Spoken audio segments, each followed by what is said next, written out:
materi lebih lanjut, lebih baik kita mengenal apa itu motivasi. Jadi, motivasi adalah kekuatan yang fundamental dalam kehidupan manusia, yang berfungsi sebagai energi yang tidak hanya menggerakkan individu untuk bertindak, tetapi juga mengarahkan dan mempertahankan perilaku mereka dalam mencapai tujuan. Selanjutnya yaitu teori motivasi kerja. Dalam konteks motivasi kerja, banyak teori yang membantu kita untuk memahami apa yang mendorong individu untuk bekerja dengan giat.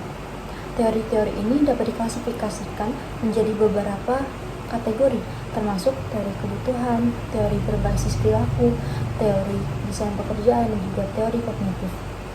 Teori kebutuhan, seperti yang diusulkan oleh Abraham Maslow, menekankan pentingnya pemenuhan kebutuhan dasar sebelum individu mengejar kebutuhan yang lebih tinggi. Sementara itu, teori berbasis perilaku berfokus pada pengaruh lingkungan dan konsekuensi dari perilaku dalam membentuk motivasi.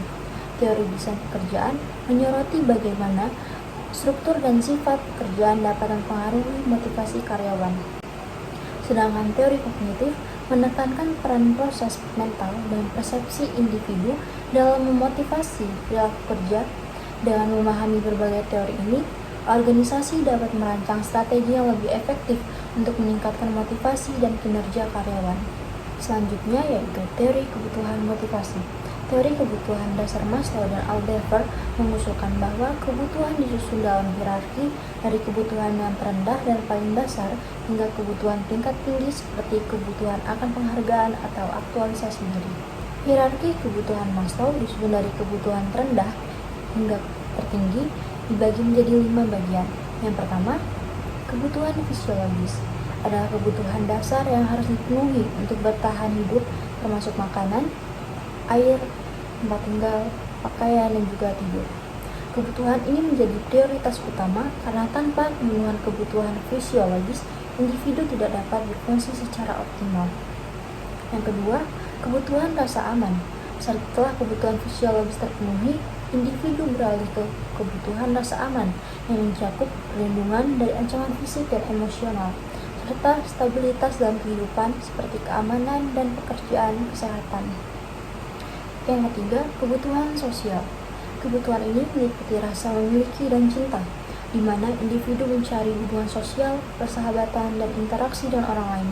Keterhubungan dengan orang lain sangat penting untuk kesejahteraan emosional.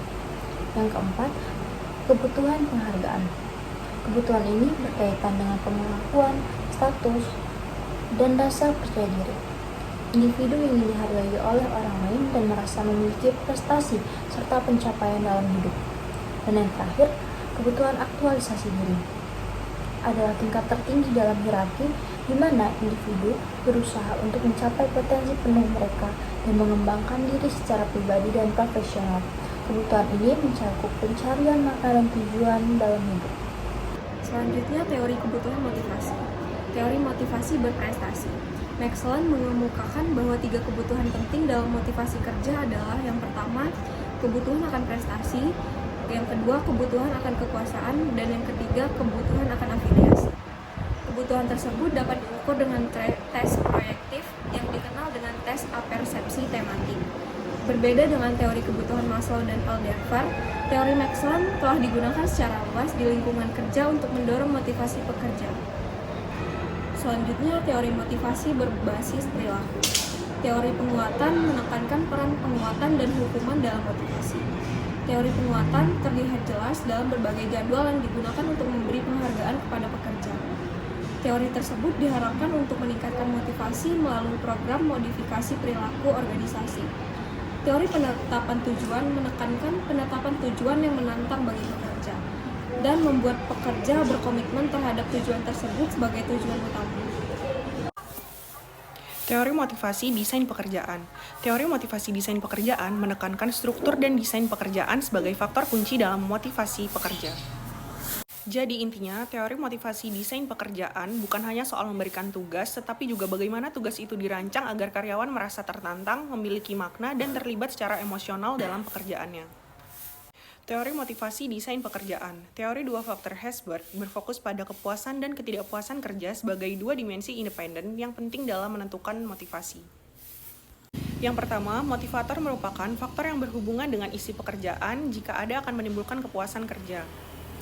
Dan yang kedua, higienis, merupakan unsur-unsur yang terkait dengan konteks pekerjaan yang apabila tidak ada, dapat menimbulkan ketidakpuasan kerja. Materi selanjutnya adalah teori motivasi desain pekerjaan. Heckman dan Oldham mengusulkan model karakteristik pekerjaan yang menyatakan bahwa 5 karakteristik pekerjaan inti mempengaruhi 3 keadaan psikologis kritis yang pada gilirannya mengarah pada motivasi, variasi, keterampilan, identitas tugas, dan signifikansi. Tugas semuanya mempengaruhi pengalaman pekerja mengenai kebermaknaan pekerjaan mereka. Otonomi mempengaruhi pengalaman pekerja mengenai tanggung jawab atas hasil kerja. Umpan balik memberikan informasi kepada pekerja tentang hasil aktivitas kerja mereka. Model karakteristik pekerjaan melibatkan moderator, termasuk kekuatan kebutuhan pertumbuhan, yaitu gagasan bahwa pekerja tertentu merasakan kebutuhan untuk berkembang dalam pekerjaan mereka. Pekerja harus berada dalam pertumbuhan yang tinggi, membutuhkan kekuatan jika program seperti pengayaan pekerjaan ingin menghasilkan motivasi. Pengayaan pekerjaan melibatkan perancangan ulang pekerjaan untuk memberikan pekerja tanggung jawab yang lebih besar dalam perencanaan, pelaksanaan, dan evaluasi lebih besar dalam perencanaan pekerjaan mereka.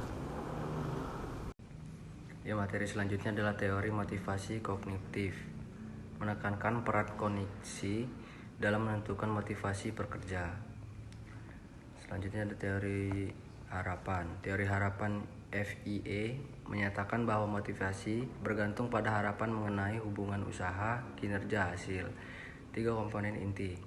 Ada valensi, positivitas hasil, ada instrumentasi, keyakinan pada kemampuan seorang untuk melakukan perilaku yang diperlukan.